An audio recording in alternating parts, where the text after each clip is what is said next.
Hey, party people.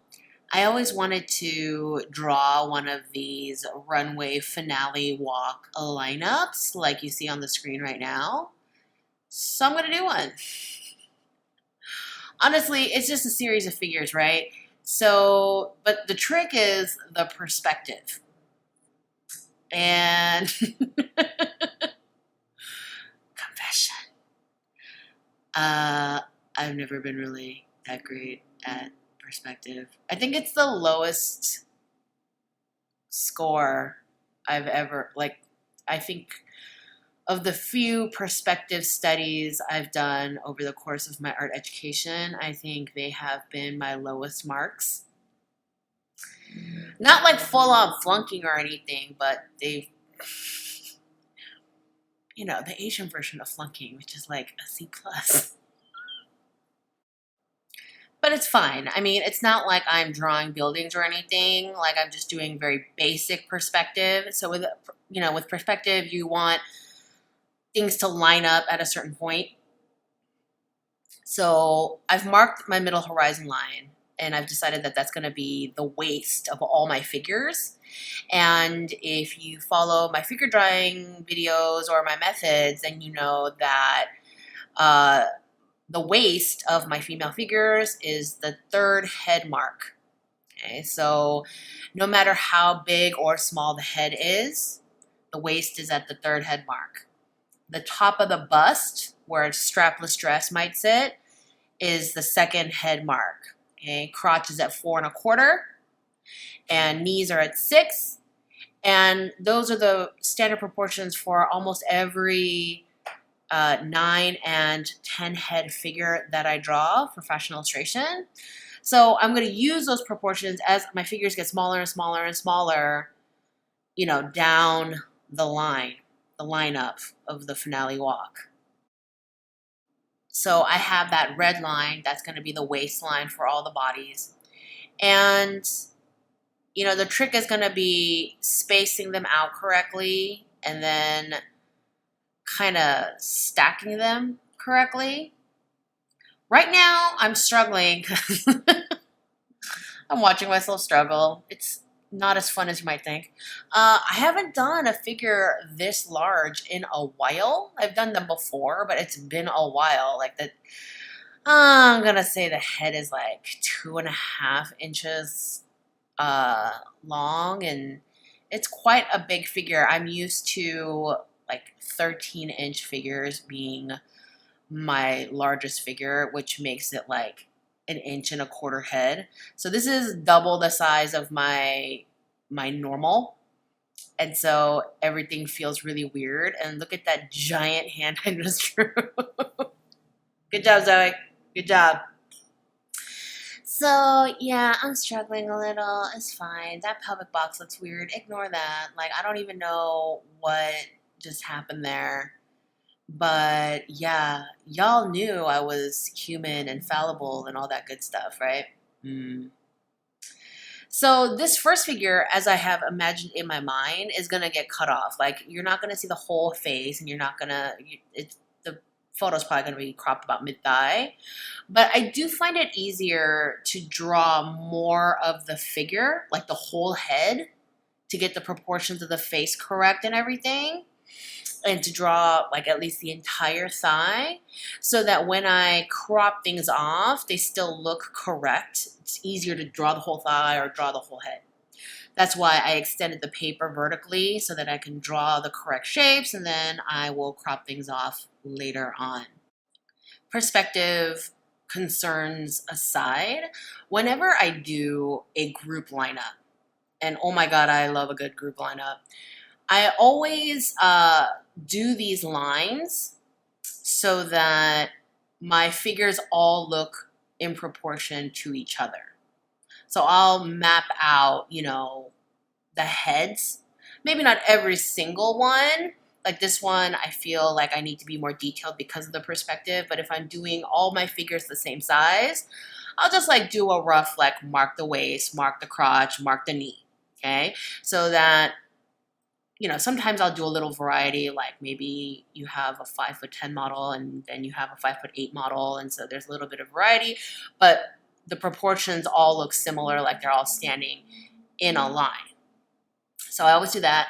Or if I'm using existing croquis, like figures that I already have, I'll make sure that they're all printed out the same size before I cut them up and collage them into a lineup. Quick note on what materials I'm using. I'm just using tracing paper. I have no brand preference for tracing paper.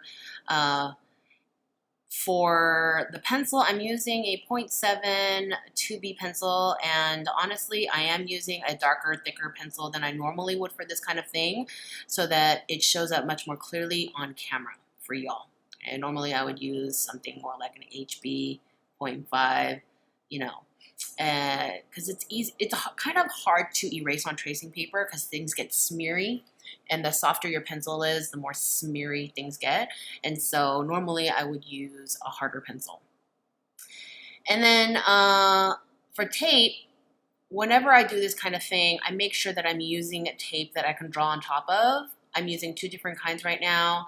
I'm using regular Scotch Magic tape, the green packaging. The matte one, the clear transparent tape is very shiny and you can't draw on it with pencil, but the matte kind of smoky translucent one, okay, you find them at any office supply store in the US, you can draw on that very easily with pencil. And then the beigey drafting tape, also you can draw very easily with pencil on that. And the drafting tape is sturdy, but the Scotch tape is flat. So if I'm going to draw a lot over it, I like using the flatter tape.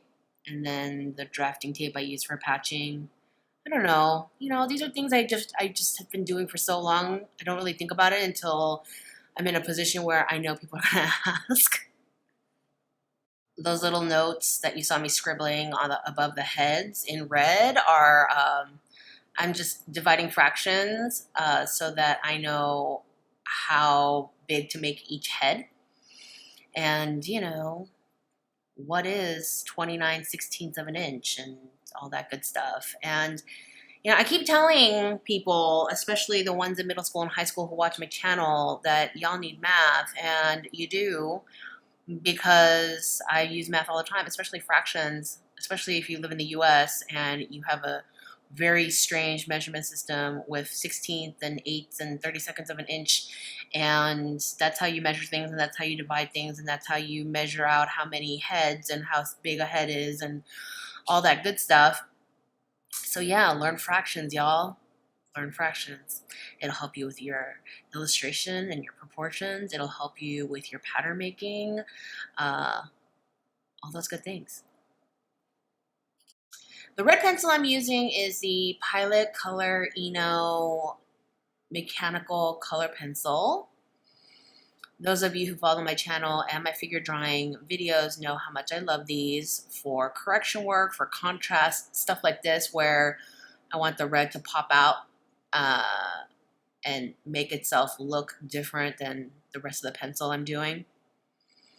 So I'm trying to space these figures out. And of course, as you go further down the line, they're going to get closer and closer together. And you'll see at the end of the video, I don't think I did a great job. Did I mention perspective is not my strong suit? Anyway, so I think I need to get closer together. So what I am going to do is to follow the whole perspective, is to make the figures less detailed and blurry as you go down the line. I'm going to start making them get closer and closer together, but the proportions are always the same, and they just get smaller. But the ratios, the proportions of the figures stay the same. Now I'm worried about this front gap. I think that there's too much space between the first and second figures. I'll close that up later, it's fine. And, I'm trying to draw these figures with very similar pose. Like, I don't want them to be like identical military precision, because that's really not how runway models look, but they should all look similar in that they're all walking. They should have a similar stride. I have them kind of all like, I mean, just because it looks better, you know, they're walking with their left foot forward, but I'm going to have the arms kind of casually swinging in slightly different positions so it doesn't look super military. And I don't know what clothes I'm going to put on these people yet, but it's not going to have anything to do with my design project that I'm working on in the Watch Me Design a Fashion Collection series. Just because I like variety. I like working on different things at one time. I think that's why being a designer suits me, because when you're a designer in the industry, you're always working on like several collections at once. You know, you're doing sampling for one while doing production for another, doing sales follow-up for another, and you know, and that is fun for me because I get bored easily. So I'm tired of looking at my other androgynous crap. Maybe I'm gonna make this like the most princessy, frou-frou-y, covered with sequins and beading and pearls and lace and embroidery lineup. So now I am kind of fixing the proportions on this front figure because I moved her back. And then I've extended the lines behind the last figure so that I can add more figures. And yeah, now I'm kind of thinking I could have left a little bit more of a gap. So yeah, my second draft of this, I'm gonna put the front one tiny bit more gap, and then I'm gonna stack the back figures closer and closer together. And I'm kind of thinking maybe I want to do like a giant trailing ball gown at the very end. And so kind of leaving that space there instead of all the extra figures to have that ball gown trailing off into what have you, kind of that whole old school haute couture finale bride sort of thing. So I'm having a ton of fun with this, and I'm gonna keep working on this and eventually do a final lineup and draw and paint on some nice paper. And give this video a thumbs up if you want to watch me keep going. If this video is popular, I will keep filming my process and all of that to show you guys. If this video is not popular, I'm gonna keep painting. I'm just gonna do it by myself.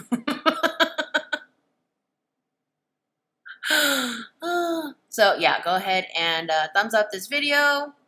Drop me comments, questions. Yeah, it's been a while since I've done a nice lineup and I miss it.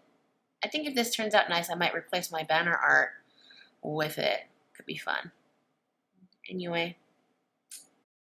if you're interested in doing your own lineup, feel free to go watch my figure drawing series. I have a whole playlist with female figures, another with male figures.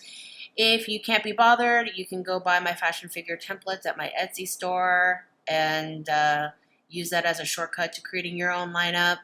Whatever you want, you do you. And I will see you in the next video.